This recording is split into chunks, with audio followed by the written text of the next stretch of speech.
ahead and get started with the meeting. I'll call it to order at 1:07, and we will move to, Susan, do we have anybody registered for public comments? I don't believe we do. Katie? Katie? I've not received anything far. Nope, doesn't look like we received anything this month. Okay, then we will move on to the approval of the minutes from the October 16, 2020 meeting. I move the minutes be approved. We have a motion from Tracy. I know Ariman had some changes or some additions that he would like to make. Yeah, is it, if it's We okay, can't really hear you, Ariman. Oh, sorry. Oh, now we can. Okay. Okay. Yes, if it's possible to move to approve with the following changes, and I will put them in the chat feature. What I have in bold is essentially I added a sentence or two to it's under section 5 in some of the comments I made, mainly just adding that we talked about electrifying buildings, but this not being pursued this year. So why don't you go ahead and read them, Ariman, please? Sure, yeah. So the full comment would be, Ariman commented on electrifying buildings to reach net zero carbon emissions. There was general agreement that this was necessary to reach net zero emissions, but would not be pursued this year due to priority for capacity building in the first year of CCAP implementation. He also commented on the need to prioritize renewable energy generation. Texas will need a shift in the grid and market in order to successfully transition to renewables. There was discussion about how to shift the grid. Ariman also recommended prioritizing mixed-use development and equitable zoning practices in the Forward Dallas plan. Does anybody have any concerns about the additional language that Ariman just added to this? I've read it over. It's as I remember it. So if anybody,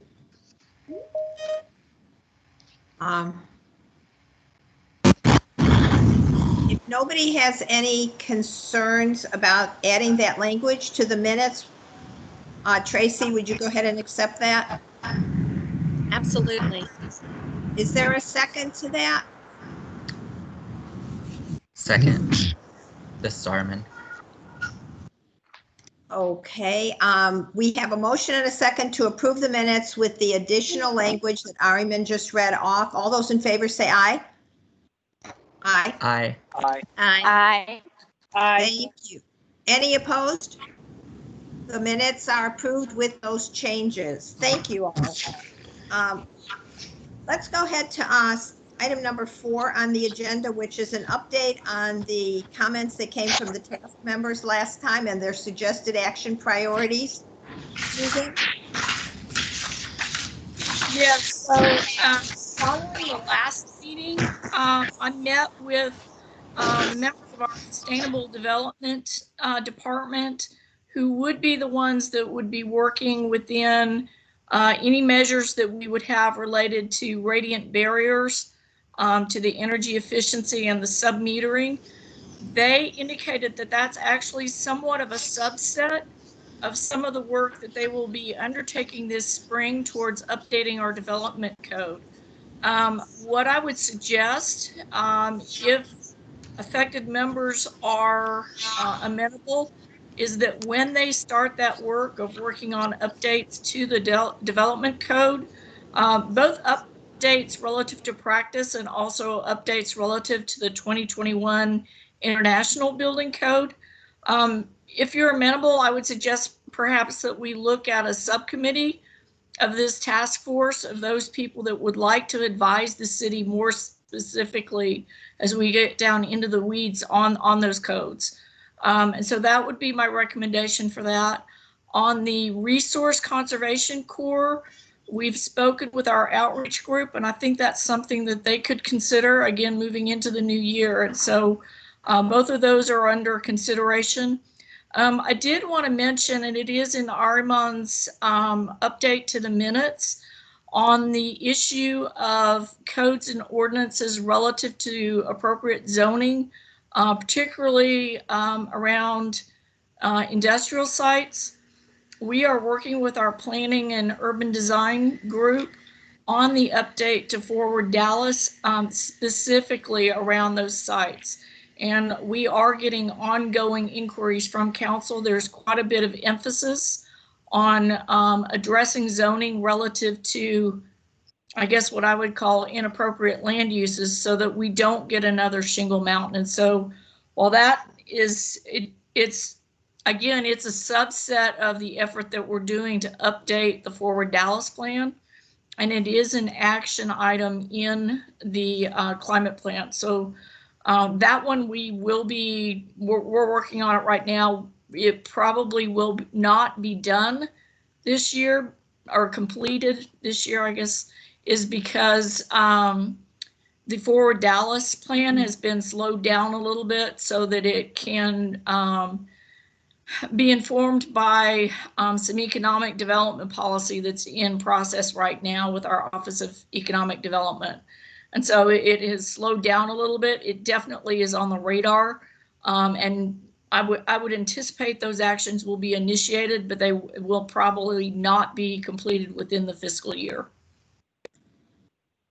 Are there questions or concerns? I think those were the major issues that there's one more. So the request for a list of privately available grants, y'all just sent us down a big rabbit hole.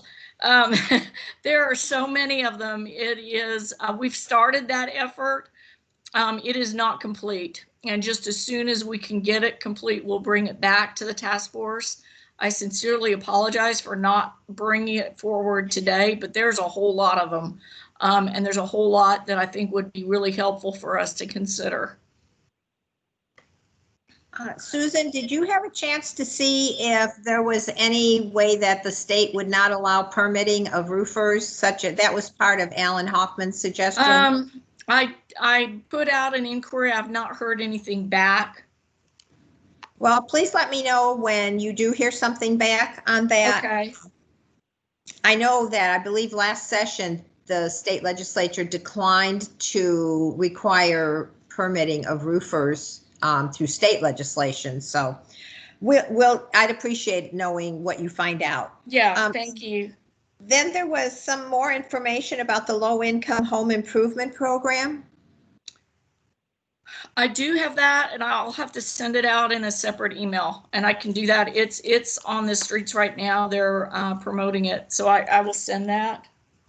Yeah, that would be good if you would just send it all in a written format to us. Okay. That's great. Does anybody else have any questions for Susan about follow-up to what we talked about at last month's meeting? Hey, this is Armin. I'm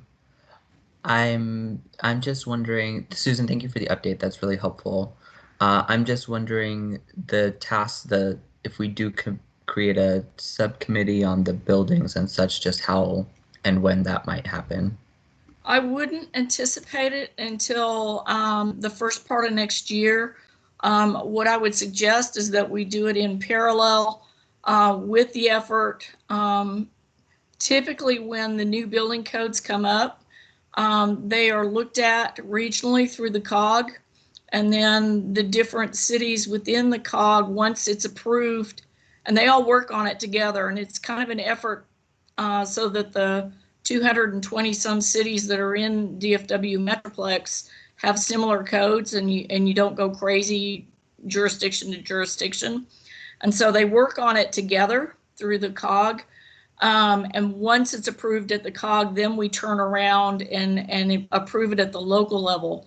In talking with the director of our Sustainable Development Department, he has indicated that they plan to work in parallel with the COG process, so that once it is approved by the COG, we don't have a gap where we then have to revisit what they've done. We can just turn around and adopt it at the local level. So what I would anticipate and what I think would be beneficial would be to work with the team, and there are several subcommittees even at the COG level, but to work with the city team that's working on the COG committee with our subtask force. And that way they don't lose anything in translation with me trying to convey what you're worried about. it goes directly to the people that are working on that committee.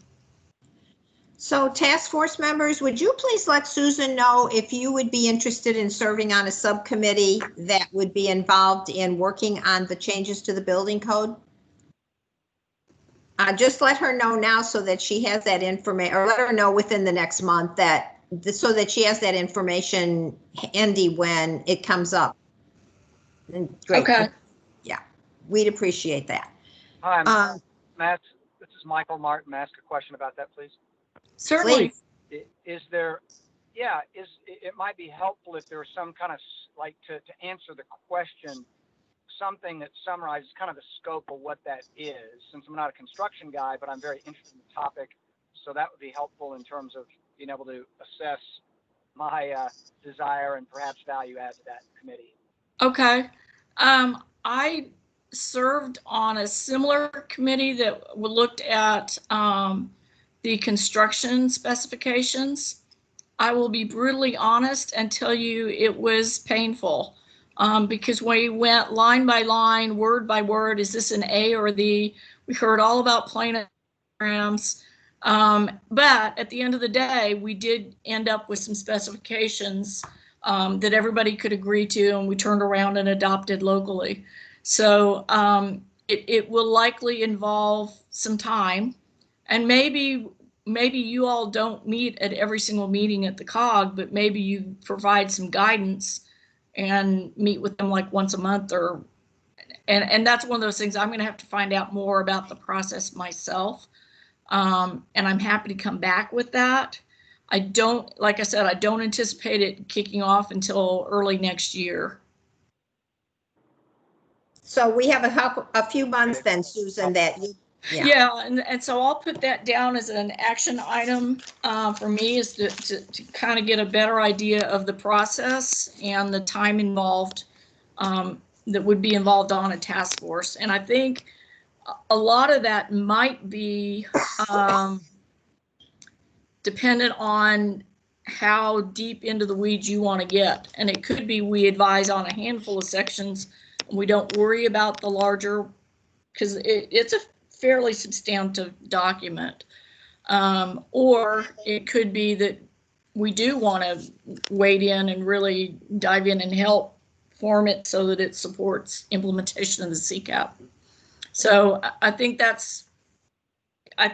is determined in part by our own level of interest in energy and availability to be able to help on that. But I did want to offer that as a way of trying to move some of these precepts forward. okay, any further discussion on that? Comment, Sue. What? I'm sorry. Thanks for the comment. Okay, is that helpful at all? Yes, it is. Thank you. Okay. Okay, let's move on to agenda item 5 then. And this is a review of 3 sections of the CCAP that are in the FY 2021 proposed work plan that staff showed us. We thought we would like to take a little bit deeper look at the various sections in the CCAP. So what we're hoping is that the members of this task force will be like ambassadors for the CCAP, both within your areas of expertise and also within the broader community. So we wanted to make sure that you were very familiar with the different sections and that you would have an opportunity to ask staff any questions that you might have about these different sections, and also that you'd be able to familiarize yourself with them. So with that, I know that Far and Katie will be helping us with these sections. So let's start on our deep dive. Okay, so I'm Far Andrews, Senior Climate Coordinator for the City of Dallas, and today we're gonna do a little bit of a deeper dive into goal number 4, 6, and 7. 4 related to zero waste, goal number 6 relating to urban eco, and goal number 7 also relating to food.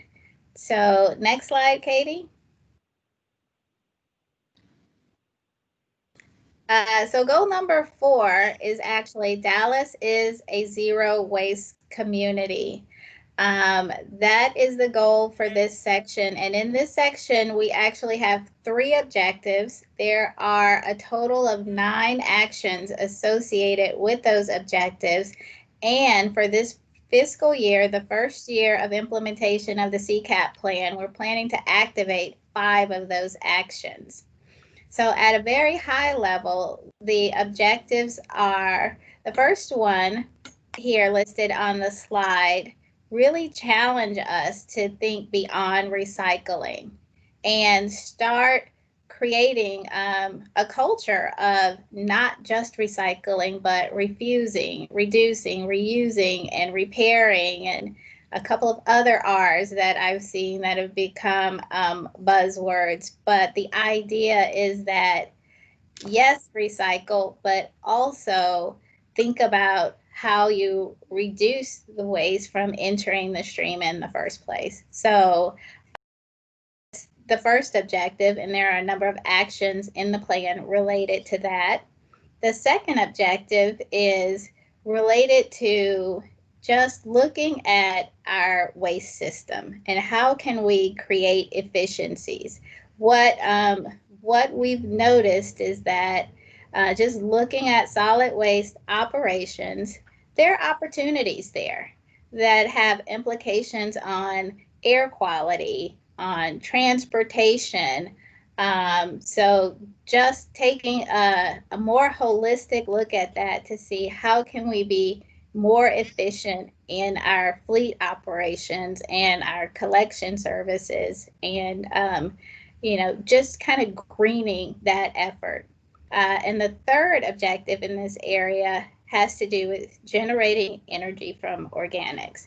Now, the city already currently has a really aggressive gas to energy program, and this objective supports activities related to that and gives us more options for expanding and exploring other potentials. So why is this really important? If you've made it through the CCAP plan, you'll notice that municipal solid waste is really just 1% of our greenhouse gas inventory. But this is an area where our local actions can really make a difference. So this is some place we have like a direct connection to the greenhouse gas reduction. So I think this one is where people can make a more personal connection to the climate plan too. So I think solid waste is something that easily translates to residents, to businesses, and there's a piece in it for everybody. Also, extreme weather events. They like the impacts of climate change are really affecting this sector as well as many others. But the effects on this sector usually reverberate between all the residents and the businesses. So making changes in this area really makes sense. Next slide, Katie. Oh, there's a hand up. Tony, did you have a question? I did, just on the last slide. When you state that municipal solid waste represents a small percentage of GHG emissions in Dallas, I assume that analysis is based on GHG emissions coming from the collection and the processing of the municipal waste. Is that correct? Right. This is coming from the last GHG inventory we did in 2015. Is that correct, Sue? And this is where this I would came in add at 1%. The reason it is way lower than one would expect is that we are actively sucking landfill gas off of the landfill and selling it to California as a renewable energy source. So it doesn't necessarily go in our emissions inventory. It'll go in California's. And that's why our relative percent is much lower than you would anticipate. It's because those emissions aren't emitting, if that makes sense. I just wanted to identify one other thing, which is that, and something that Farr already mentioned, how do we figure out what does not need to enter the waste stream in the first place? Because that is also another set of GHG emissions that can be taken out of the equation. Exactly. That's one of those R's. Yeah, that's one of the that's the first objective on the list, actually. And just looking at our waste stream and inventory, and that looks like there's a lot of potential because paper and plastics are at the top of that list. Yep. If it doesn't go to the waste facility in the first place, then all the greenhouse gas emissions related to the production, transportation, and delivery of those items comes out of the atmosphere. I noticed that Jeanette Menier also has her hand up. Yeah, Madam Chair, I have a question, and that is the solid waste that's here, does that include the wood waste? It does. Okay. And the wood waste and organics, I think Daniel McClellan, who manages our zero waste program, actually is on the call. I believe the organics comprise about 40% of our waste stream. And so that's one of those very low-hanging fruits that if we can get our arms around the organics, we can significantly reduce the amount of waste going into the landfill. And possibly generate income. Exactly. Yeah. Thank you. Danielle, did you want to add anything? No, Sue, thank you. You're absolutely right, though. About 40% of what's diverted in McComas Bluff is mostly wood waste and organic material. And so being able to reduce the amount of that gets into the landfill not only helps preserve the landfill life, but reduce greenhouse gas emissions.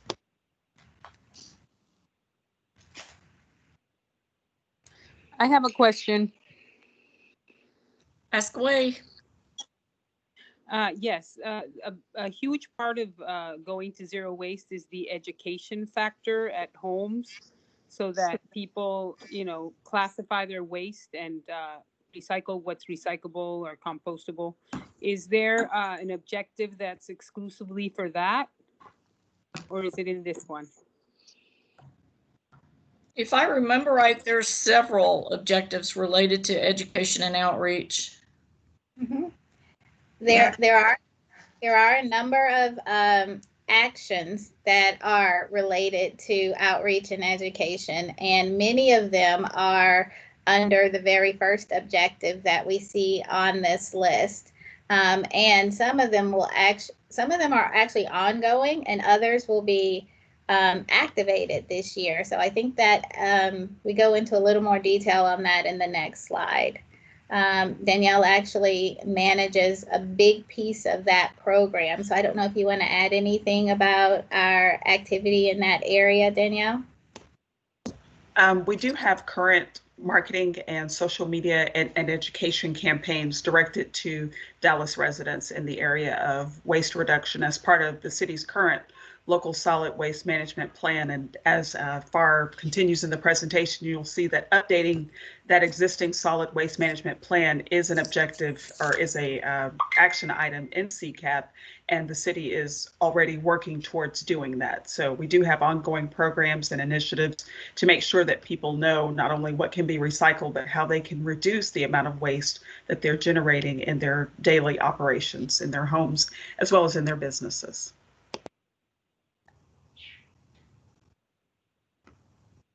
Okay, Katie, you want to go to the next slide? Sure.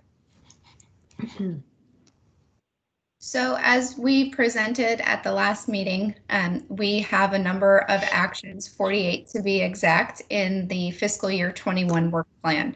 So within this goal, which is zero waste, as Far mentioned, we have 5 actions to be implemented in fiscal year 21 with 10 milestones. And as you may recall, those milestones are steps towards implementation of each action. So I'm not going to read this whole slide. You will have it in your materials, but briefly, we're looking at that promotion of source reduction, recycling, and composting that ties back to that education piece that was mentioned, a green procurement plan for city operations, as well as improving our collection efficiency, updating the local solid waste management plan, and continuing to capture that landfill gas and expanding landfill gas collection capacity. I have one more slide briefly. If you guys want to hold your questions until we finish this section, we can certainly hop back. Just so you all are aware, this is a collaborative effort across multiple departments. So OEQS as well as procurement and sanitation. So we are the departments that are working towards these milestones on this slide. And I'll turn it back over to Far, unless, do we want to go ahead and take questions for this section before we move to the next goal? Ms. Grayson? Yes, I would like to finish each section one instead of doing them all. Yeah, let's ask questions about each section. So if those are all the slides, then let's take the questions related to solid waste. I have one. I'll start. Actually, I have 2. Could you tell me a little more about what you mean by a voluntary green procurement pilot?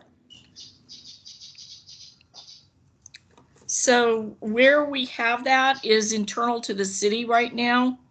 And we're working with our Office of Procurement. We actually have a green procurement policy, but it doesn't have any teeth. And so we're looking at updating it as part of one of our internal administrative directives on purchasing, because they're updating it to reflect local preference.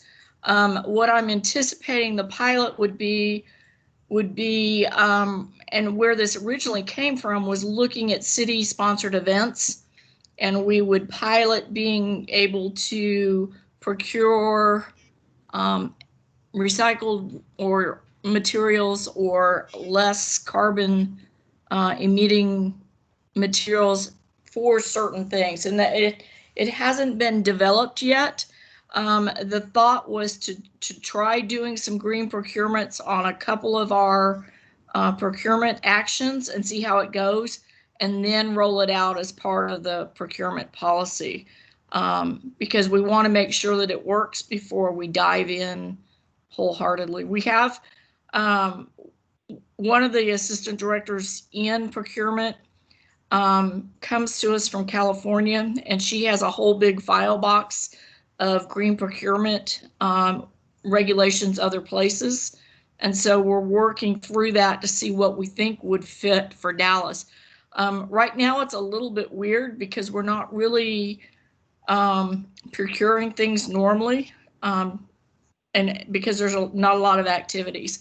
And so that's one of those things we're hoping that we'll be able to implement that pilot this spring. Okay, good. Thank you. Actually, it gives us a chance to explore some things because we're not doing as much procurement as we ordinarily would do. Right. My next question or suggestion would relate to the third goal about brush and bulky waste collection. I would like to suggest that we add a milestone there, because I think it might already have a lot of work put into it, which is to implement a pilot program to separate green waste from bulk waste. We had talked about doing that, and I thought the target date for implementing a pilot program related to people putting their trash out, but separating the green waste from the bulk trash so that we can capture that green waste and it isn't contaminated by the bulky trash. And then we could, sell it, as Jeanette was talking about, kind of getting some value out of it, which we can't if it's contaminated. So I thought that pilot program was supposed to get underway this fall. And I know it's been a weird year and things aren't going kind of exactly the way we might have thought they would in terms of the city getting things kicked off. But I think it's pretty far along already, and maybe we could get that implemented and add it to this set of milestones without creating a lot of additional work. What do you think? I mean, maybe Danielle knows a little bit more about that. I think she might, because we've been working with the sanitation director on some new initiatives. Danielle, do you know where, I know he's been looking at it. Do you know where we are on it? Yes, the sanitation department is looking to implement that pilot program starting in January. And so we're doing work now to identify the areas and to develop the routing for that. So there is a pilot that is in the works, and unfortunately, because of COVID, it's been pushed back just a little, but I believe the start in that will be the first part of next calendar year. January. That's January, right, Danielle? Or thereabouts, yes, early in 2021. Or thereabouts. Oh, or thereabouts. Very, very early in the calendar year. Do you know how many pilot areas they're thinking of implementing? I do not have that detail, but it's something we can certainly get from our partners in sanitation and share back through the committee. I'd like to know that. And Danielle and Sue, do you think there would be any problem with adding a number 3 to that section about implementing this pilot program? Would that be something that we could add to this work plan without creating problems?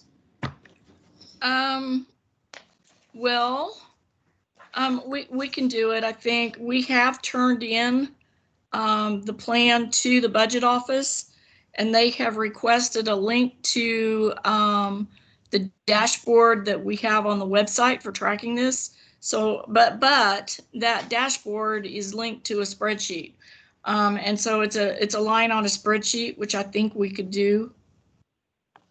I would hope we could. I would think, since it's about ready to get kicked off, that it's something, we're not asking to complete the pilot program, we're just saying to start it.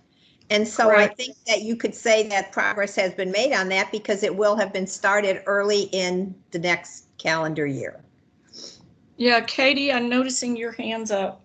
Yes, so just as a side note to this particular action, we're talking about SW3. This action is specifically to reduce fuel consumption and reduce emissions from vehicles. I realize you only have a sentence here, so you don't have the full context. So it could be that we find another spot for the the brush diversion program. But I just wanted to let you know that that's what this particular action is designed to do for service frequency and efficiency, to reduce fuel consumptions and thereby reduce emissions. Oh, okay. Well, it seemed like this was the place to put that. I don't know, where else would you suggest that we could put it? Would it be under the trees and green space section? I mean, this is an action. No, you know what? No, it's there. I'm looking at it, and one of the things for output metric is tons of brush and bulky waste collected. So it's in there. Is that in SW1? No, it's in SW3. Okay. I must be looking at the wrong thing. I apologize. Okay, yeah, so no, it's so it's in there. I don't know that we would be reducing although one of the goals was to reduce the total amount of especially bulk trash that was being put out every month. But I know the goal here was to make the separation happen so that we could use the green waste in a way. We could mulch it, we could sell it, we could use it, and that way it wouldn't be contaminated. So I thought this was the place to put it. If it's a different place, let me know. But if it isn't a different place, then let's see if we couldn't add it to this one. If I may interject, the management of brush and bulky waste is contained within the local solid waste management plan. And so the actions for the pilot would be supportive of that update. Okay, good. If that makes sense. So I think it's probably going to land in there. Well, then you kind of led me into my last question, Danielle, which was on the goal 5, where it says to update the local solid waste management plan and formally adopt the local solid waste management plan. Do we mean to adopt the local solid waste management plan update? Because we already have adopted the waste management plan, Yes, it is to adopt the updated version. but that isn't what it says. So I think we ought to change that to say that we're going to formally adopt the update. Okay. Yeah. Okay, those are all my questions. Anybody else have anything they'd like to add on this section? I mean, what we're asking you all is, do you think that these are the goals, the actions, the milestones that you want to see the work plan contain? Yes, I have a question to ask. This is Michael Martin. I haven't heard, and I was looking at materials last night, and now I'm wondering, where should the conversation occur and where should the notes be relative to code compliance and code enforcement? Because I think we all observe that we may have these great education ideas and codes, but then we have lots of violations. So I don't know if that fits in this conversation, if that's elsewhere. I think that's a great question. I'd like It is to. a good question. Mhm. I mean, because if we have It's pilot right. programs It's and right. we have goals and there nobody's enforcing them. Well, I'll bet everybody on this committee, for one of the reasons is we all observe what happens in our community on a daily, weekly basis. And if people aren't corrected, then they just remain, I don't know, out of compliance. And that's maddening for those of us who are trying to, move our city along the right way. And it's a difficult thing, of course, with neighbors, right? Whether it's a business neighbor or a residential neighbor. So that's the only reason I raised the point. And I think about this throughout our plan, is that I think needs to be an important element to this, in addition to education and incentives and everything else. So I'll stop there. Thank you. I will tell you, solid waste has one of the better enforcement plans, because if a code inspector sees your materials out there when they're not supposed to be out there, it is an automatic $250 or $260 ticket. And that alone, getting that one ticket one time, generally makes people come into compliance from then on, because they don't want to go downtown and they don't want to pay that amount of money. Indeed, I agree, and I'd love to know how many of those we issue in a given year and what kind of income that generates. Because I'd be curious to know about the volume of that. But I'm with you on that. We could find that out. The actual idea for it was to get people to take seriously coming into compliance with the dates for set out, instead of just, setting it out right after the truck went by. So the idea was to really encourage compliance, and they're pretty good about following up on that. To follow up on that, this is Tracy Wallace, is that as I drive through South Dallas, I often see things that have not been picked up. And it's my understanding from neighbors there that they call 311 repeatedly and things don't get picked up there. So I think exploring that issue, is something else to consider. We could find out about that.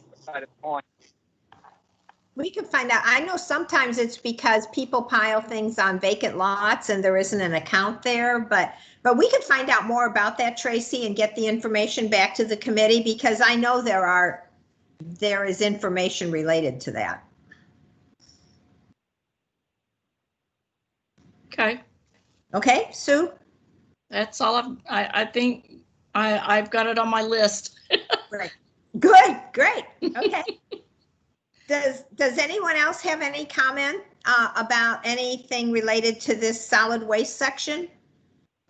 My one question I had put in the chat is related to one that is not slated for this year. That is the objective number 4.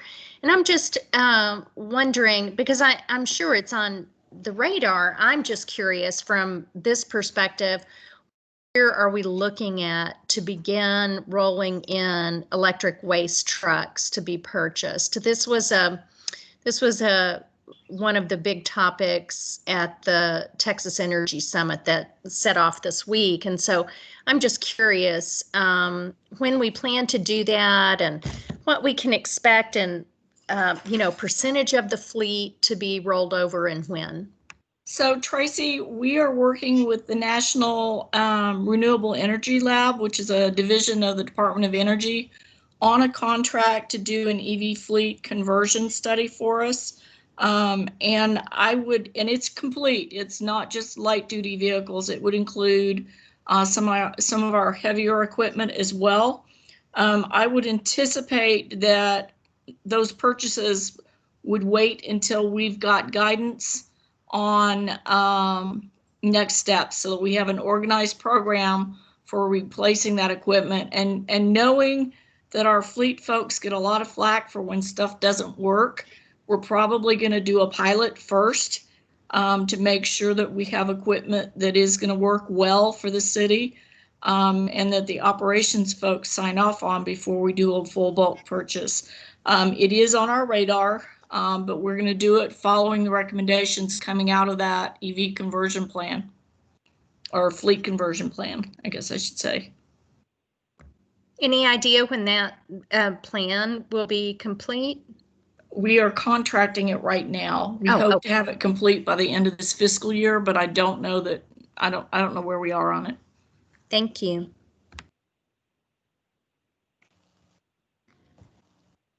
Thank you all, task force members. Let's move on to the next section that we're going to address. I wanted to make you aware that there is another question in the chat.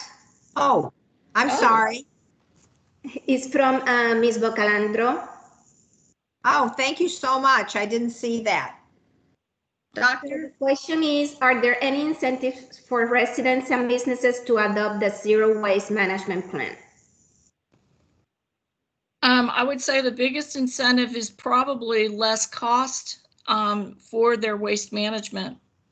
I would think that's the biggest incentive that there is.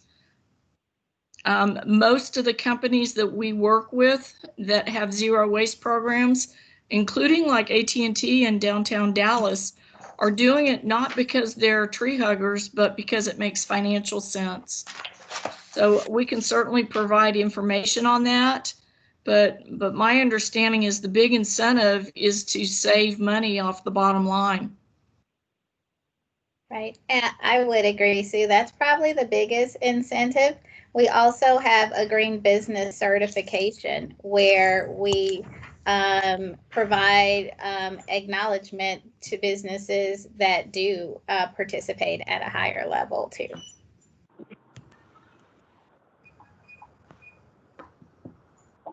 That would be great to make that a big deal and a sense of local corporate pride to earn those. That could be really significant if we can make that a big deal.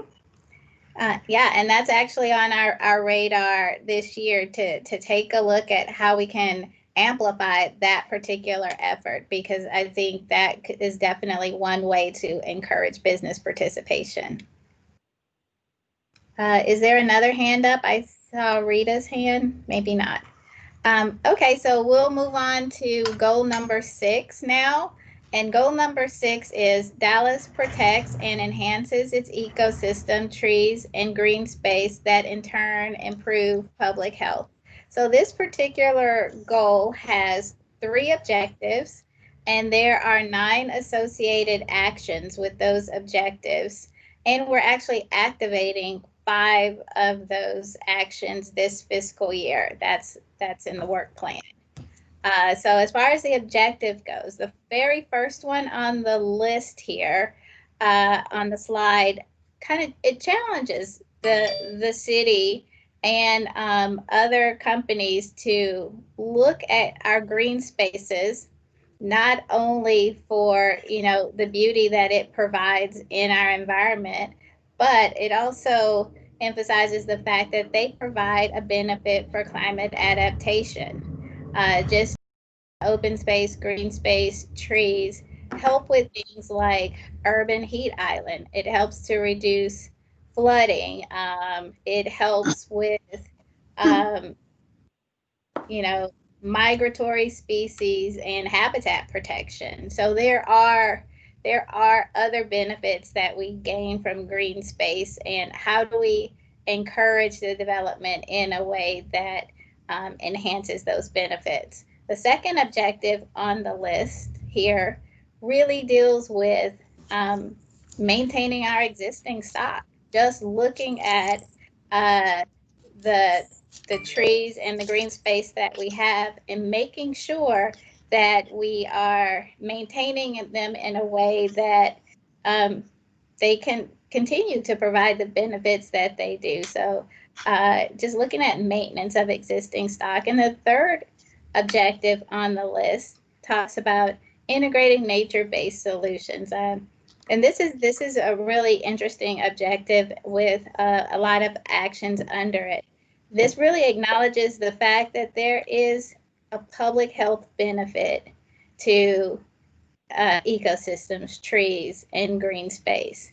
And I think we've all become really keenly aware of this during the pandemic, when our opportunities to go indoors was limited, and people were seeking out opportunities for open space and green space and parks. And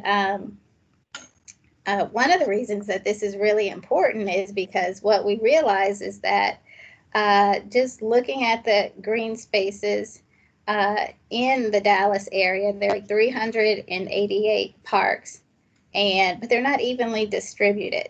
And what we noticed that 60% of Dallas residents have access to parks. And if you think about that compared to some of our sister cities, like Chicago, 97% of their residents have access to parks. And Seattle is also 94%, and even Denver's at 84%. So just looking at how we can improve access to parks so that people can really take advantage of the opportunities that related to health that parks provide. I mean, they give you an opportunity to get outside, be active. It helps reduce stress and just kind of overall mental and physical wellness.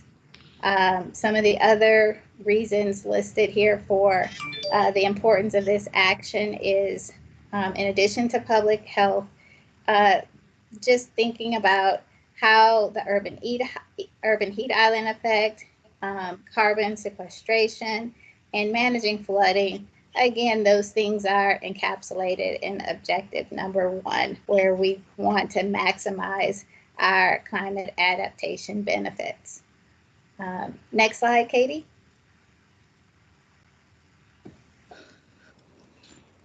Hey, Far, excuse me, does access basically mean proximity, like less than a mile? What does that mean? It's actually from the Trust for Public Land, it's less than half a mile or a 10-minute walk. Better yet, a half a mile. Thank you. So looking at our fiscal year 21 work plan, we have 5 actions to be initiated this year with 17 milestones. So one of the actions we're looking at is assessing opportunities for blue and green infrastructure in the public realm to reduce flood risk. So this has to do with our storm drainage system and looking at an innovative approach, which includes a pilot project for construction of alternative green erosion control measures. We also plan to initiate or continue, as is the case in our urban forest master plan already underway, increasing tree canopy throughout the city and implement recommendations from that urban forest master plan. We'll also continue ongoing programs to collaborate with community organizations. These are our existing programs like Branch Out Dallas, Branching Out Dallas, which are 2 different programs, and our reforestation program. So continuing those community-based partnerships and ongoing education when it comes to trees and tree planting. We will update city park operations and maintenance procedures to include comprehensive, eco-friendly, and sustainable best management practices. So this is a relationship that we have with our parks department to make sure that we are continuing to operate in an eco-friendly way and really preserving and building our tree canopy. And then last but not least, supporting public and private partnerships using nature-based solutions to address public health challenges. So working with our Nature Conservancy, Retree, and Texas Trees on our Breathe Easy Dallas. And as you know, we've had some new programs come into place since the tornadoes that came through last year when it comes to reforestation in the city. These milestones and actions will be in partnership with Dallas Water Utilities, Sustainable Development and Construction, Parks and Recreation, Planning and Urban Design, and Public Works. So as you can see, this particular action involves a really comprehensive effort between multiple city departments. And at this time, I think, Ms. Grayson, if you want to take questions from this particular section.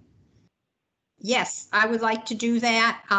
Any task force members have anything they would like to comment on or add, or just in general, what do you think of this section and its milestones and goals? Sandy, I think that this section probably has a lot of support to get a lot of these goals and milestones done. And a lot of this is in process. So it might be good for us to kind of pick apart this a little bit, not today necessarily, but what is being done and where do we need to kind of tap into to look at moving this goal 6 forward. I was on the Hensley Field project last night, and we've got the medical district project, and there's big projects coming. And one of my bigger concerns is the O&M around all of this that we're going to be doing. And I think we need to, this committee really needs to address that in terms of, these are a lot of maintenance issues for O&M that are going to come up. So that's just one comment that I have. Well, Jeanette, when you said, let's look into some of these, if not today, then later, but I would like to do kind of like we're doing a deeper dive into this today. So I'd like to talk about some of those issues today because let's focus on the green spaces and the trees today. And let's do this section to the extent that we can get it done today. Would you have anything else to add? One of my concerns was also, I know on goal 5, about the park operations, and my question was, is it going to cost more or is it going to cost less? So that kind of relates to your O&M because I know parks had a $5 million cut to their budget this last time. Right.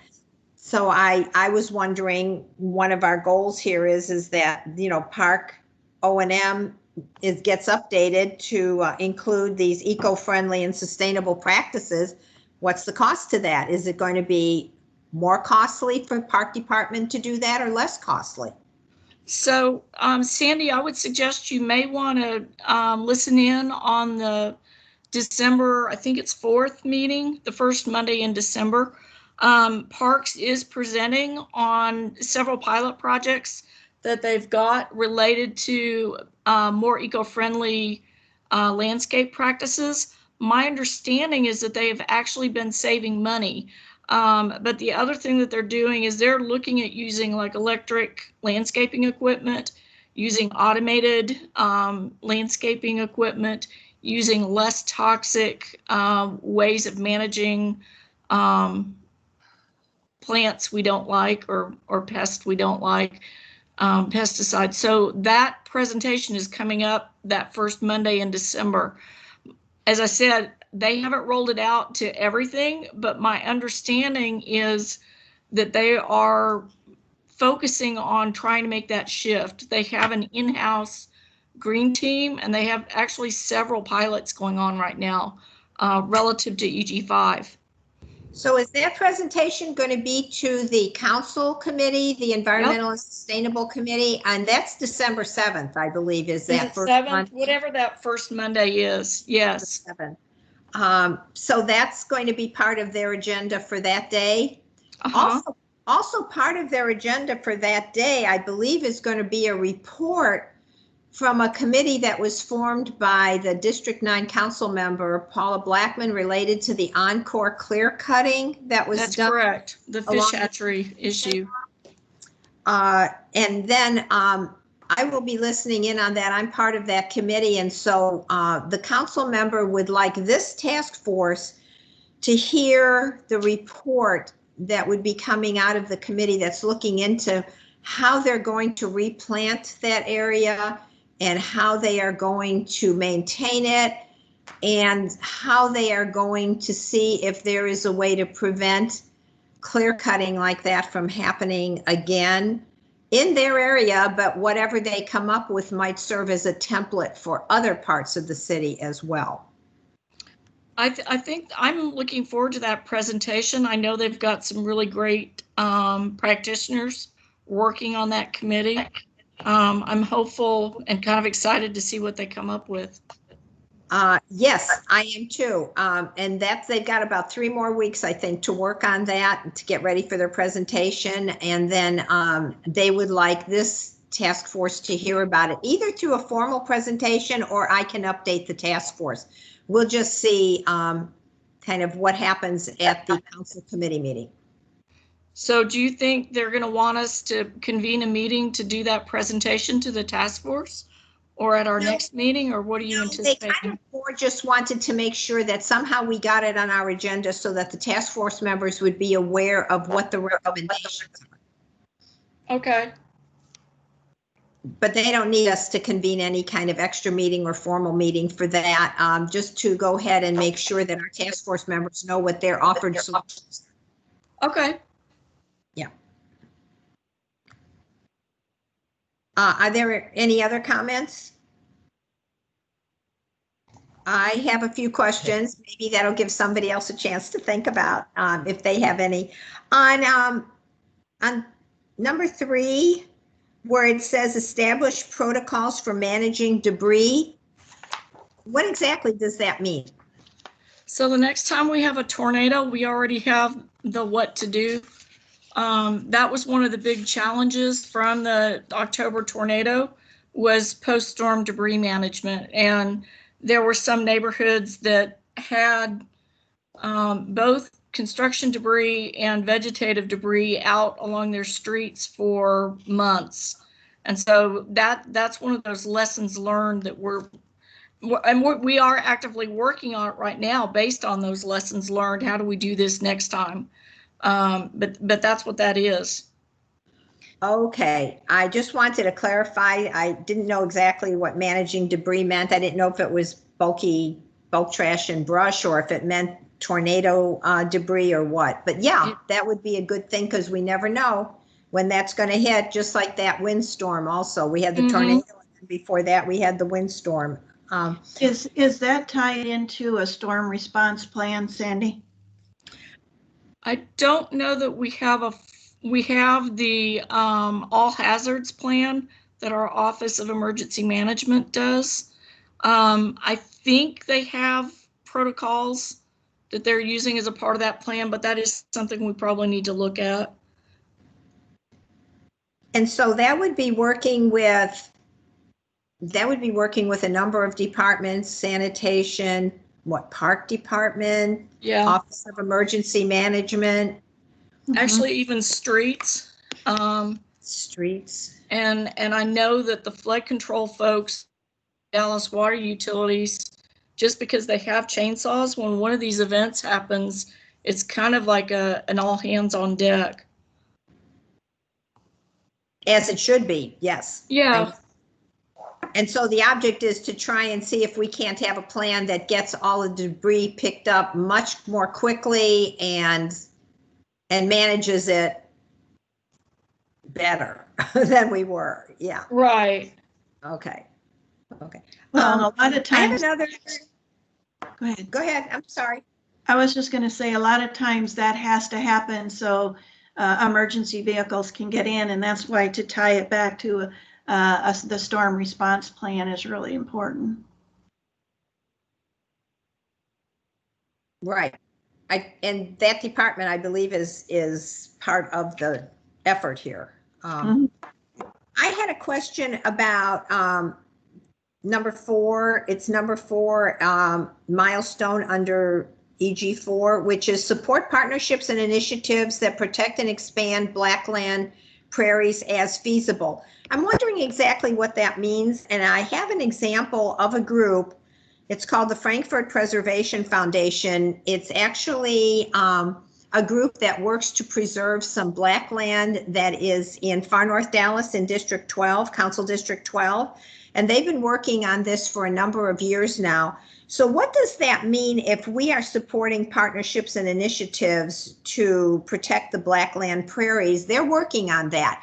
Are they, but I don't believe that they've done anything about relating it to work the city's doing. So is that something that they should be reaching out, or we're reaching out to them, or how does that work? What does that mean? I would suggest both. I'm aware of Blackland Prairie Restoration at the Oak Cliff Nature Preserve, at 12 Hills Nature Preserve, a couple of parks in North Dallas. Actually, that was one idea for the damage near the fish hatchery, is to try to restore the prairie. The trick is it's Blackland prairie, and when you're doing any kind of restoration, you generally have to start at the soil, and it's the soil has been disturbed, and so it is not as easy as it sounds just to go plant in that world. And typically it involves doing some planting and doing some monitoring and going back and replanting over time.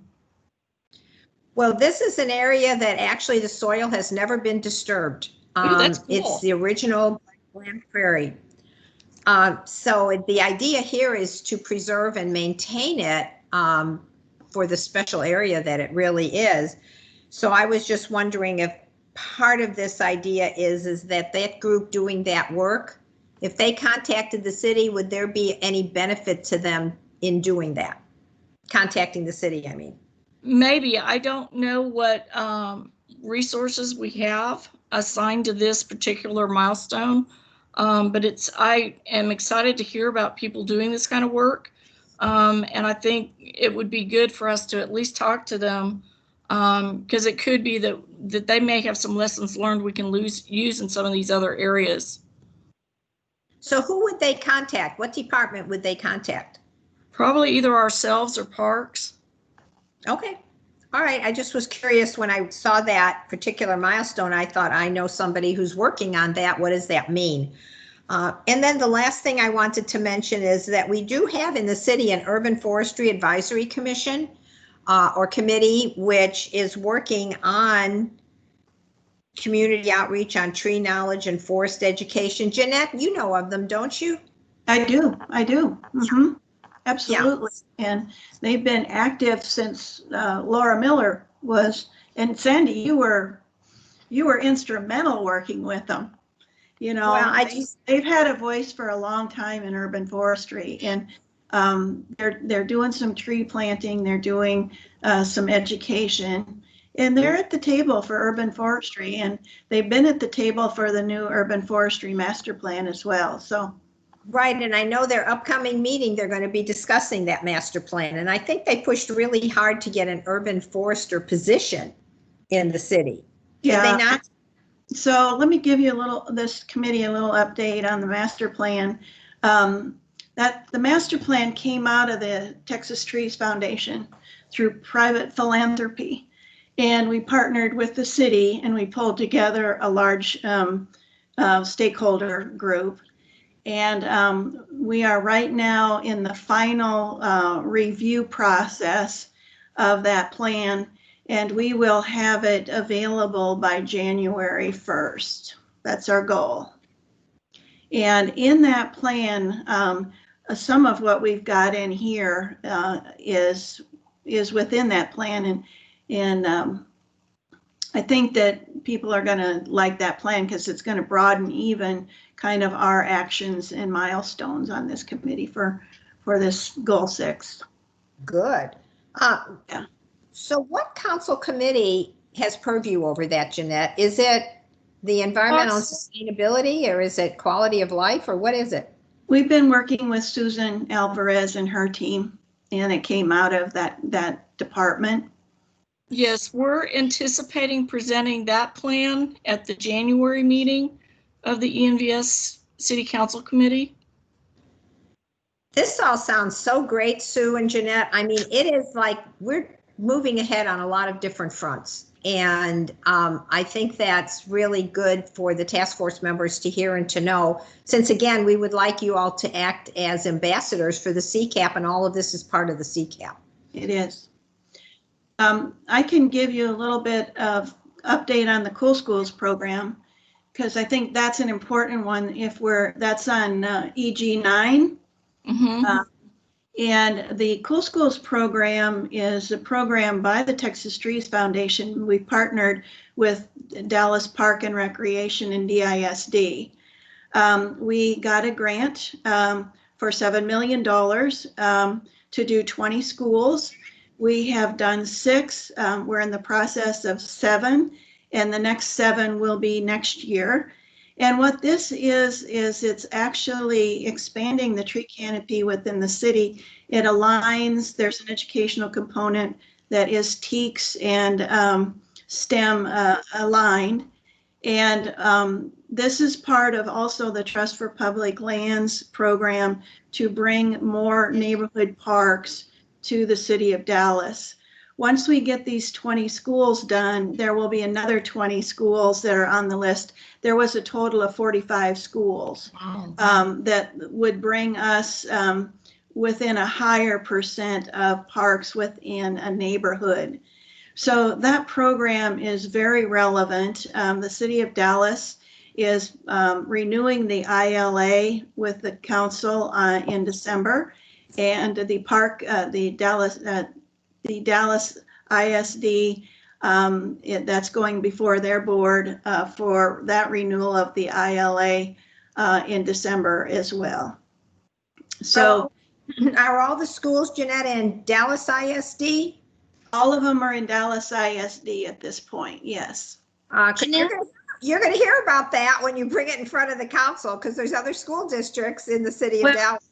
There's Richardson has a couple there. And but these schools were directly identified through the smart growth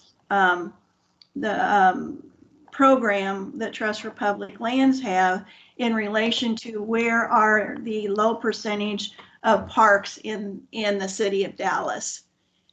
Jeanette, sorry. And it raises their score. Susan, do you want to add anything? No, we're supportive of this program. It's critically important.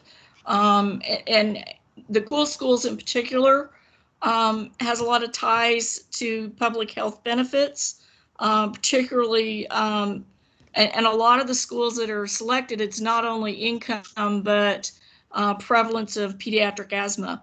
And so this is an extremely important project from a public health benefit perspective. Jeanette, I'm curious if there's some way for us to find out which zip codes those schools are in, or which specific schools those are. And the reason I ask is where we are about to build our training rooftops for our solar training program.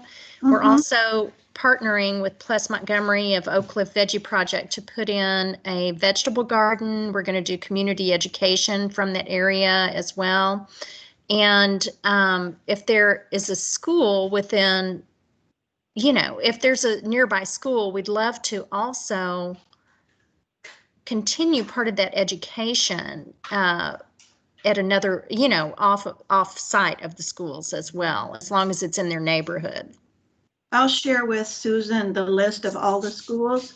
Okay. The 20 schools that the 6 we did last year, the 7 we're doing this year, the 7 next year, and the 20 that we're looking at funding through, we're working with the park board, with DISD and ourselves. So on the final 20, we've got to come up with $7 million, which we're not too concerned about actually at this point in time. And is solar ever included in the Cool Schools program, or is it really about trees only? No, it's actually more than about trees, but the solar piece has not been brought forward by DISD yet. So it's about environmental education, and solar is not a part of that right now, but it has been mentioned, Tracy. Okay, I'm just curious because Dallas ISD now also has that renewable energy track at some of their CTE schools. Yeah. We're trying to catch some of those things together, stitch them together. Hey, Sue, when you get that list from Jeanette, would that be part of our follow-up meeting packet? Because I think I and maybe the rest of the members would love to see 20 schools. Yes, I'm happy to share it with everyone. I put a little star on my to-do list on this. I'm noticing a couple of other hands up. It looks like Rita is trying to weigh in, as well as looks like Tracy, and I'm going to have to switch between the participants in the chat. So Sandy, Arimon, Tracy, and Rita all have their hands up right now. Sandy's done with her questions. Let's go to the next person. Okay. Yeah. I think it's Arimon is next, and then Tracy, and then Rita. Okay. Hey, this is Armin. So I know we have a tree mitigation fund in Dallas, and I have heard that there's a lot of money in that fund, but because of the restrictions around it, we're not able to maximize its use. So first, I'm just wondering, is what I've heard true? I haven't heard it from like an official source, just kind of what I've heard from folks. And then if so, I'm wondering, is there an opportunity to change some of the rules around that tree mitigation fund for the future? And obviously that would be a much with a variety of stakeholders, but I'm wondering if that's an option. Sandy, do you want to answer this? Because I know you were instrumental in getting this put in place. I think there is, don't hold me to this, but I think there is around $7 million in that fund. So that's quite a lot of money, and you're right, Armin, it's because there are a lot of limitations on where that money can be used, how that money can be used. There have been several discussions about perhaps opening up that fund to enable different things, like, say, and I believe Sue was talking to me about this, like, for instance, if there is some sort of emergency like a tornado, that maybe you can access that money to help start the repairs for those areas that were hit by the winds, or perhaps even something related to the clear cutting that Encore did, or that other clear cutting that happens in the city, which wouldn't necessarily always be an emergency situation, but which is upsetting to those folks nonetheless, which when neighborhoods see trees clear cut, no matter who does the clear cutting, they're very upset about that. So yeah, there I think are opportunities to look at how you might open that funding up for other uses. And then we can, as a task force, encourage that discussion to begin happening so that that policy work can be done. Awesome. Thanks for answering. And I also want to say that I know that this is very much in Jeanette's realm, so would want to take the lead from her on that. I guess my understanding today is that the fund can only be used for purchasing trees, but it cannot be used for like planting them or maintenance, and that's sort of where my head was going. But yeah, maybe that's something for us to loop up on and have another conversation at another time. The other question I had was around, I think there are rules about planting trees in medians and needing either irrigation or dedicated watering, and I'm also wondering if that's something that can be looked at again, or maybe is being looked at, because I've heard of situations where people want to plant trees, but because there's no irrigation, they're not able to, type of thing. So I think that's one of the things. I think right now the fund does not allow payment for irrigation, and you think, well, if you're going to plant trees, they need to be watered. I believe in the past, the idea was that the neighborhood that received the trees had to commit to providing the water for them, which is expensive and difficult. So that could be part of the discussion on how you might open the fund up to other ways to spend the money. Yeah, the other thing is right now it's funding for trees on public property. We just did a change to the code so that the trees could be planted on private property in the event of a documented disaster like a tornado. And we just recently worked to do some replanting in the area that was affected by the tornado. So that's a recent change. I don't want to sound like too much of a libertarian, but rules are meant to be changed. And they work, I think, when you put them in and you see how it goes. And then if you need to change them, you make those necessary changes. So it's something we could look at. When Article 10 was rewritten, what was it, a year ago or so, I believe that in Article 10 that some of those funds could be used for education. But there's the reason that they haven't wanted to open up that funding source is once we get an urban forestry master plan and a strategic tree planting plan for the city of Dallas, that can come, those funds will be used pretty quickly. And then the other thing is, we're working with partners, and those partners a lot of times bring funding. So in the branching out program, the way that program has been working the last 2 years is the Texas Trees Foundation actually brings funding for irrigation, and we use mitigation trees to cover, to purchase the trees. So it's a good way to partner. And the other thing is the Momentum program does allow you to plant on boulevards, but you have to make a commitment to water those trees for a minimum of 2 years. The Momentum program, Jeanette, is that out of the streets department? It's out of Public Works. Public Works. The streets part of Public Works. Okay, I know neighborhoods can apply for that. I used to fight every year to get funds in the budget to make sure that we would continue the Momentum program because it's a matching program, meaning if neighborhoods put up some money, the city will match it, I think up to $10,000.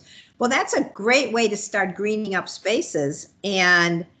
But with all the cuts to the budget, I don't know if monies are still in there this year.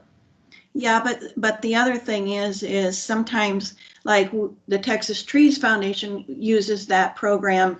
We do water the trees for 2 years then, but it does give us an opportunity to work with the city under a program to plant more trees, especially through our neighborhoods program.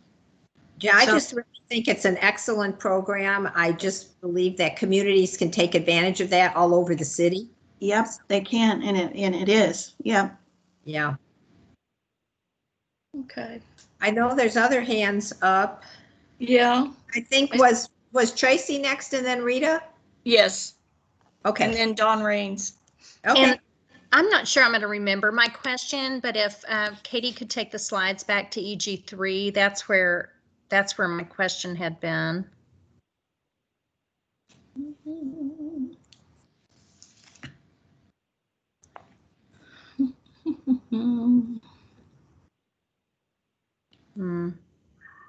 Well, I'm not going to remember. It was something related to what Sandy was saying when we were there. Was it on managing debris? Was it on the Urban Forestry Advisory Committee? I honestly can't remember, y'all. All right. So go on to come back to it, Tracy. If you No, I mean, it was like something that came up while you were talking, actually, Sandy, and I just can't remember what it was now. So anyway, that's fine. I mean, yeah. Thanks so much. If you remember, let us know. We can go back to it. We can. Okay, Rita. First, I just want to make a comment, and then I've got a question. One is, I'm hoping sometime we can move Dallas Parks and Rec, our maintenance folks and operations folks, to electrify as much as possible, you know, to lower GHG. And then I also wonder, or want to put this out, you know, sometimes I wish the city of Dallas would establish funds or a way the public can give money to plant trees or maintain trees, like Friends of Dallas Parks, kind of like you have a Friends of Big Bend National Park. You know, there are those kind of things where I think people would give money if their child's having a bar mitzvah or someone dies and they're big on trees to give money. So those are a couple comments. And the other the question I have is, I see branch out and branching out Dallas. I find the name so similar. If, as a member of the public, I find that confusing, but can someone explain the difference between those two programs? What are they? Yeah, so branching out Dallas is Park and Rec, and so it is strictly planting trees on city park property. Branch Out Dallas is a program that Dallas Water Utilities and ourselves, and actually libraries and I think code, a bunch of other city departments work together to donate trees to residents to put on private property. And it's done under the guise of those trees on private property provide a public good relative to air quality and shade and et cetera, et cetera. And so one is the branching is parks on public property. Branch out is everybody else on private property. So Rita, and don't ask me why we have two different organizations. I don't know. We've had discussions. They obviously have not reached resolution. Thanks for that. As a person with a marketing degree, I wouldn't have named two programs that closely the same. I That's tend to just agree. my comment. Rita, I've got to tell you that when we were briefed in front of council on those two programs, I made exactly the same comment you just did. Why do we have two programs under different departments with almost exactly the same name? So I made exactly your comment and it went exactly nowhere, and we still have two programs with almost exactly the same name. So, well, thanks for the figure. Info. And the other thing I wanted to mention related to your first comment is the park department does have the Dallas Parks Foundation, and they are a group that tries to raise money to augment the Dallas Park Department budget. So we do have a group that, and they do reach out to the public and ask for monies to help support. Just as you said, if there's a birthday or if there's an occasion where you'd like to give some money, they hold a dinner every year, and their purpose is to augment park department funds. Well, maybe more advertising or something needs to happen so more people know it's there or something. Yeah. Well, and I think I think Texas Trees Foundation is happy to take that type of donation as well. Yeah, there's our organization Retreat that, you know, there's organizations that when dollars are given to a nonprofit, and they're usually restricted, any money that we get for funding for tree planting in the city of Dallas, that's restricted for Dallas. And so there's a lot of ways that we bring funding. I will tell you right now, we bring close to $1 million in tree planting funds a year to the city of Dallas. That's fantastic, and thank you. Yeah, so I think once we go through the urban forestry master plan, all of this will kind of unfold a little bit too, Sandy. So Good. People can really understand who's doing what and what's getting done and how they're doing and where are the partnerships and because this is something that's been going on. Well, we've been working on it since 2010, or first with the Urban Forestry Master Plan, or the State of the Dallas Urban Forest Report, then the Urban Heat Island Study, and now with the Master Plan. And the foundation is very, very strong now for us to build upon for the city.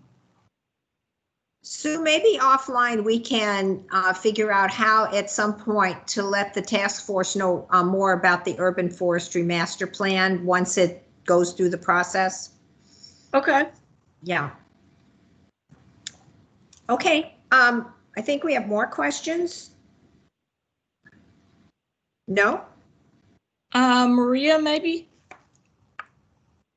And Don Rains. Don Rains, I'm sorry. Don, hello.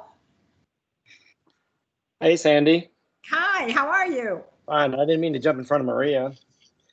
I think you were next in line. Okay, good. Well, this, I guess a lot of my comments back to Armin, what he said about, the concerns about irrigation for trees and things. And I guess I just wanted to, this is something I put a lot of thought to in the past. But, as Sue and I've talked in the past too, I mean, there's a lot of impervious surfaces in Dallas. 30% of our city is impervious surface, which means water runs off of it. In looking at how we use irrigation, that almost half of all of our potable water, all of our city water is used for irrigation in Dallas, over 50%. If there's ways we can really look holistically and use that runoff from all that impervious surfaces to help irrigate or supplemental irrigate our trees and things like that, especially in our parkways, that's a really big win. Because I did the math a while back and I checked with my father-in-law, MIT guy. Roughly 1,000 square feet of impervious surface that in Dallas produces, and think about it this way, produces 20,424 gallons of water a year. So, we get water from the sky, but we also get water from the runoff. I'm trying to think of ways how we can leverage that stormwater runoff to help irrigate our trees. And this is nothing new. This is being studied in lots of other cities. But people say, the Trinity Forest is great. And I said, yeah, who irrigates the Trinity Forest? No one. So, we have to protect our mature trees, but we also have to find ways to facilitate that runoff. Things like curbs on streets, which may be great, it separates people from cars and whatnot, but a curb will actually just direct water into an underground culvert. And then you can have a tree next to a curb and it won't get a drop of water because all the water is going down the gutter. So we have to really think in terms holistically of what we can do from our infrastructure point of view to leverage this. And I'm probably just preaching to the choir, but I think it's important that we think about that. And so it's really not a question, that's a comment. So if y'all want me to elaborate until after the meeting. Thank you, Don. Maybe they can look at that in the drainage plans. You're right, all that water just goes into the street and goes right down the street. Yeah, that's the point. And then all the sediment and all the trash goes into our creeks are overwhelmed, our reservoirs get silted up. It's just an ongoing cycle when all along we've done some things better. Well, maybe we would hear more about that when we do water resources next month. That will be on our agenda, and maybe we would hear some more about that. Thank you. And I'm just a guest, but I appreciate this time. Thank you. Yeah, tune in next month, Don. Thanks. Yeah, thanks. Tracy and Rita, did we get your comments or do you have additional comments? No, I'm good. I didn't mean to raise my hand. Oh, okay. Maria?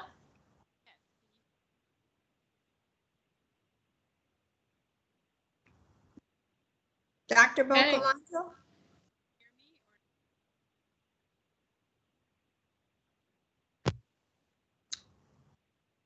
I'd suggest maybe we move forward. Yeah. Into the next section? Yep. As a point of order, Ms. Chairman, I'm going to go ahead and lower everyone's hands so there's no confusion. And if you do have a question, please re-raise your hand just to to clarify so we can move on. Okay, because I'm seeing hands up, so, okay. Same. Okay, so looking at the time, let us move on, as Dr. Bocolana suggested, to our last section. Farn, Katie? Okay, so our last section, we're going to cover goal number 7, which is all Dallas's communities have access to healthy local food. And in this sector, we actually have 5 objectives. And under those 5 objectives, we have 15 activities. So this is a really hardy sector, and we're actually activating 5 of those actions in our current work plan. So just to quickly review the 5 objectives, the first one is directly related to building capacity and creating those strategic partnerships that we need to make this goal sustainable here in Dallas.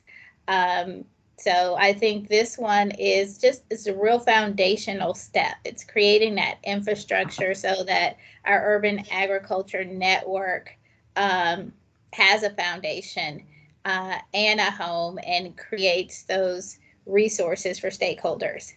The second objective here really deals with food deserts. What we realized through the planning process is that a significant amount, like 36% of Dallas's residents live in census tracts that are food deserts. So this objective really contains actions that help us address and change that circumstance. The third objective here deals with the supply chain. So just looking at the fact that a lot of the food that comes into our area comes in from outside of our area, from other states, and actually from pretty far away in some situations. We want to see how we can reduce those particular miles, not only for greenhouse gas reduction, but also this is one of our resiliency efforts, because as you'll see in the next objective, we really want to make sure that when we have these extreme weather events, that they tend to affect our food sources. So how do we make them more resilient? And one of the ways is by reducing food miles. So these objectives here really build on each other. And the 5th objective under this goal addresses food waste and provides some options and opportunities for reducing that through donations, recovery, diversion, and composting. Next slide, Katie.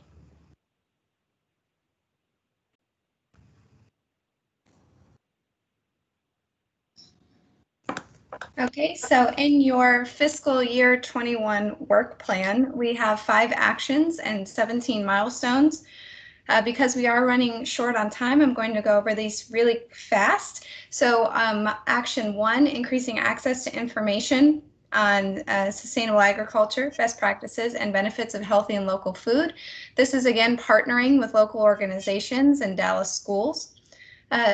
Number 2, create a food advisory council. So this is in, oh, I'm hearing a little bit of an echo. Can you guys hear me okay?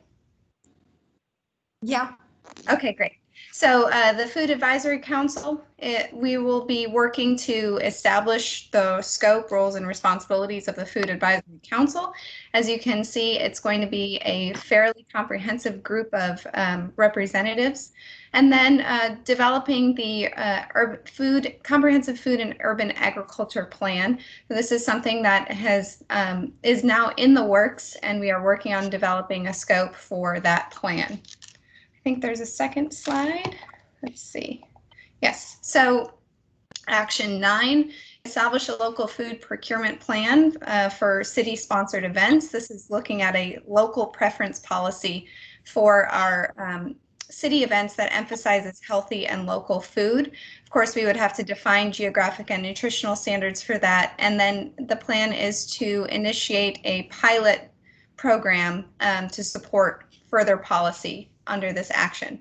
And then a special events ordinance that encourages procurement of locally sourced food, recycling of waste generated, and compost bins.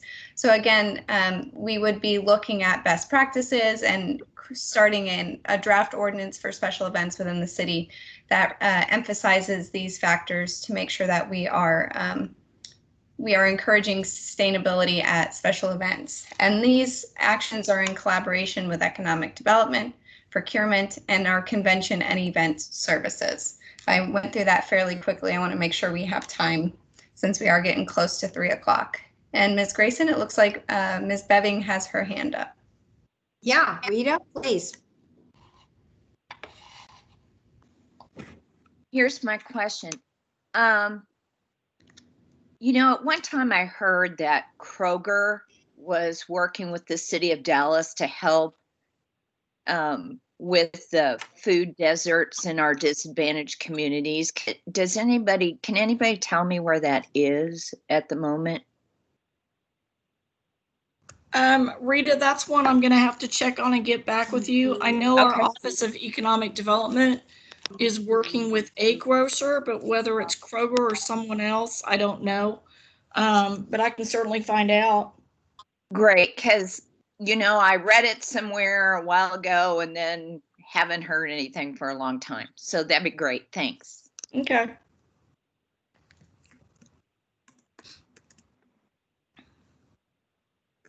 Anyone else have any comments, questions, additions, concerns?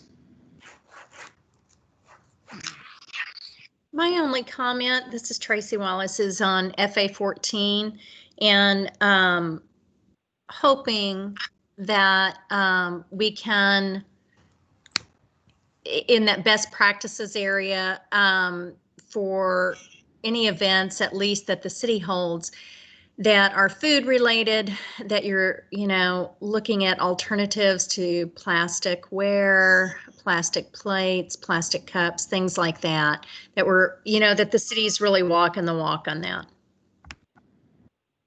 No, that's a really great observation. Sue, do we have anything related to looking at, you know, less plastic waste? That would be in a couple of places. One in the solid waste one about refuse, reduce, yada, yada. The other place where it comes in is in that green procurement. Oh. So if we're not buying plastic stuff, then we don't have to worry about throwing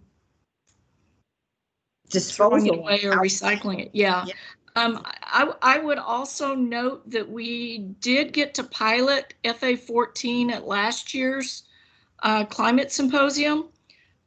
We did work with a nonprofit to take the excess food to, and I don't remember where it went, but it went to people that needed it. It went to one of the food banks and or I think the homeless center for meals. So we did get, and it was one of those at the last minute, we're like, you know, we really should do something about that. And we did. And I probably will have to look up who it was that we worked with, but I know that we did. And so we'll probably go back to revisiting that. All of these things around events and food procurement and special events are supposing that we get to do something like that next year. And so wear your mask. Right. Oh, surely by next year, hopefully. I would hope. We're all hopeful. Oh. I see several other hands I have up. a question. Yes, I have a question. I'm sorry, my audio on my computer wasn't working, so I'm using my phone now. And it's a comment that has to do with a professor. I just put it on the chat. Her name is Sabre O'Hara, and she has been doing these satellite gardens in the District of Columbia. And with that, she has been working also not only the food security, but also the community building. And at Dallas College, we've been participating with the Urban Ag Group, and we have a project called the Love Garden. And LOVE is an acronym for learn about others, open up to others, volunteer for others, and embrace differences. And it's a project that's from California. And what it's trying to do is in communities, have community gardens where you have the community working with police officers, with law enforcement officers. And it's based on a book by A.J. Ali, and it's called Walking While Black, Love is the Answer. We had an opening of that movie at our Central campus. So we are seeing the production of food touching on the everything that has to do with diversity, equity, and inclusion. And this example that I saw in the District of Columbia could be very important to look at, because it's a systemic view. And my question, I kept putting it up on the chat, but I guess nobody had the answer, is I think these actions that are very specific are very important, like, the trees we're planting. But as a city, we have to look systemically at the open space plan, for example, or when we're talking about urban agriculture, look at it as a system. And so what I really liked about what I put in the chat, it's a model of urban agriculture that puts the food where it's needed, where are these food deserts. So I just wanted to add that and ask about, do we have an open space plan? Because that's different than parks. And I know we're working on an urban agriculture, but we should be talking about, a food security plan that's also tied to waste, because from those gardens, you will also have organic waste as well. And then my other question had to do with waste, but I couldn't speak. Are we using all the categories of the MRFs of the waste, or are we just doing single stream and just 2 or 3 categories? Because there are models in California that have been working for years, where they have a place where the residents can leave anything from wood, concrete, metal, clothes. So that was another question, and I've been putting them up on the chat, but haven't had much luck. That's all.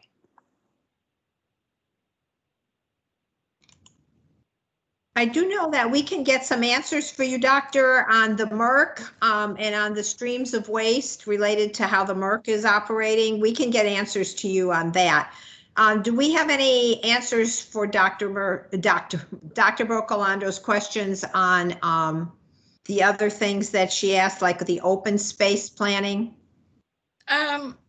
It's interesting, and I don't know if Dawn's still on or not. So I am. We have several departments that have their eyeballs on our open space right now.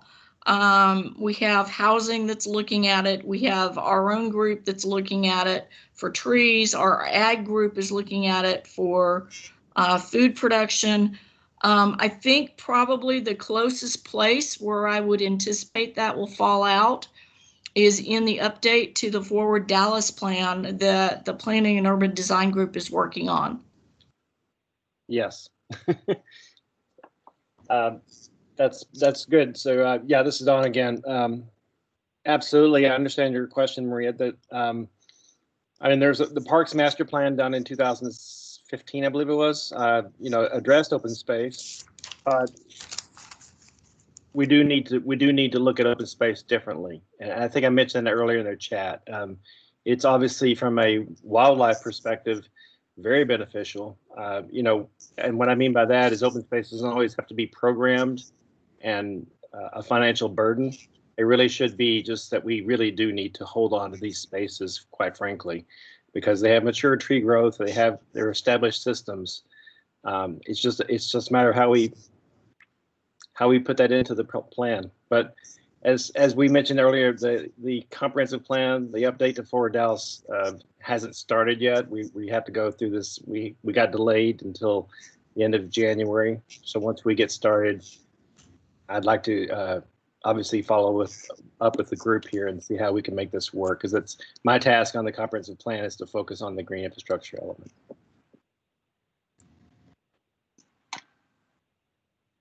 Sue, do you have Thank you, anything Dawn. to add? I don't think so. I looked at what Maria added, the article in the chat. I pulled it down while she was chatting. It looks really helpful. We do have an internal group of departments that are working in the food realm that are getting together next week to scope out the urban ag plan. It really is a comprehensive food and urban ag. And I think one of the challenges that we have is normally people think urban ag and they think community gardens. And I will say that our distance from farm to table averages about 2,500 miles, and that really isn't sustainable. And so we're going to have to kind of look at urban ag and our whole food supply chain a little bit differently. And I think that came about also during the pandemic, because we were thinking along the lines of food deserts, not realizing that we have a lot of families that are one paycheck away from a food bank, and that we have a bifurcated food supply system that doesn't necessarily, in a disturbance like a pandemic or a storm, the supply chains don't get the food to the people that need them. So if you have a supply chain that's going to restaurants and everybody starts going to the grocery store, you've got too much food on one side and blank shelves on the other. And that's exactly what happened. And so we realized we really have a bigger issue around food than food deserts and food waste. We really need to look at the supply chain, ways we can divert food, ways we can increase local production so we're a little more resilient. It also sounds like from some of the comments that there are a lot of competing ideas for using open space. Yep. Yeah, I think that's going to be an issue that really needs a lot of discussion. Are there any other comments on this section? Are there hands up? Rita, I see you, but I don't know if you've already talked. It looks like Jeanette has her hand up and Maria. Okay, Jeanette, go ahead. I got a question and a comment, I guess. One is, the question is, do we have a map, a GIS map that shows where the desert islands, the desert islands are? And in relation to that, any overlays that would show where the grocery stores are, where the community gardens are, and so you can start looking at what areas to better prioritize? That's the first question. Okay, the answer is yes and yes. The U.S. Department of Agriculture keeps mapping available of food deserts. We have that. Part of the work that our current urban ag group has done over the last year is compiling data on not just where the different community gardens are, but also where the farmers markets are. Yeah. Because those markets aren't necessarily where people need food either. And one of the things we found, there was a recent, I don't know that it wasn't a fight, but it was, there were some challenges with the farmers market, not wanting other farmers markets within a mile. And when we started asking questions about what's driving this, we found out that there are only a few local sources for those farmers markets, and they just didn't, they didn't want the competition. And so that's where it gets into the local food supply chain issue as well, even on locally grown. Okay, and the comment I guess I'd make, and for Don Raines to take into consideration, when you're doing the open space map, I hope that you will map both public and private lands. Because a lot of times private lands, you can look at land swaps, you can do different kinds of innovative ideas if you know where all of the open land is and which is public and which is private. Absolutely. We are looking at both. Good, thanks. Mm-hmm.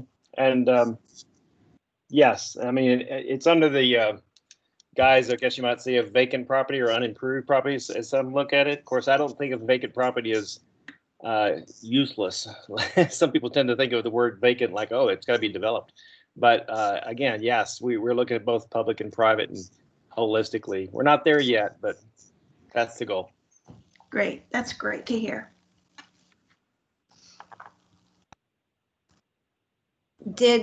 Was there another hand up? Looks like Rita. Rita? I'm going to pass on my question for now. Anyone else want to make a comment? Concern, question? I think a lot of the milestones here and the actions really get at the heart of what we're trying to accomplish in this sector. So I think it's really a great start.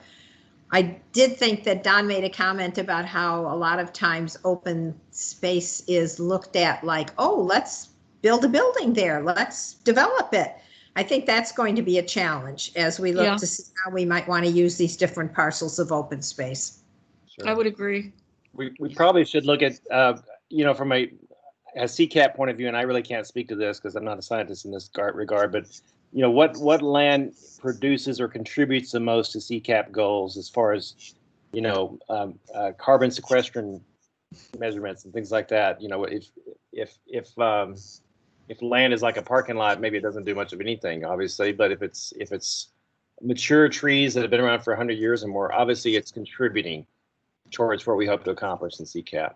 So we need to start, I guess, look at it through a scientific measurement or a metric in a sense. Does that make sense? It does. Yeah. So that's a different lens. That's a different lens. We actually have a measure in one of the other categories related to a greening factor and looking at new development with respect to what it does to the amount of impervious area. So anyway, we'll do that another day. Sure. Well, thank you all. I think we're going to wrap up because it's almost 3 o'clock. So what we will be doing, our next meeting will be on Friday, December 11th. We're going to review the water resources sector of the CCAP. That's a very large sector. So we're only going to do that one sector in December.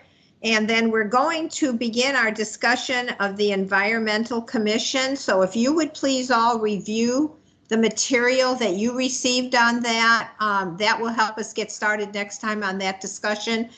And be thinking about things like if there are 15 members on that commission, should they all be appointed at large? Should there be specialized slots with certain expertise on the commission? We'll delve into that more when we start our discussion next time, but please read that material so that you're ready to start that discussion. And we will continue that discussion over the next several months. We're not going to try and complete it all at once. And then we'll have a report on the Encore White Rock Lake solution to the clear cutting. So with that, can I hear a motion to adjourn the meeting? I make a motion to adjourn the meeting. Thank you so much. Is there a second? It's Rita. Second. Second. Thank you. We will adjourn our meeting at 3 o'clock p.m. Thank you all so much for your input. Goodbye. Thanks all. Bye.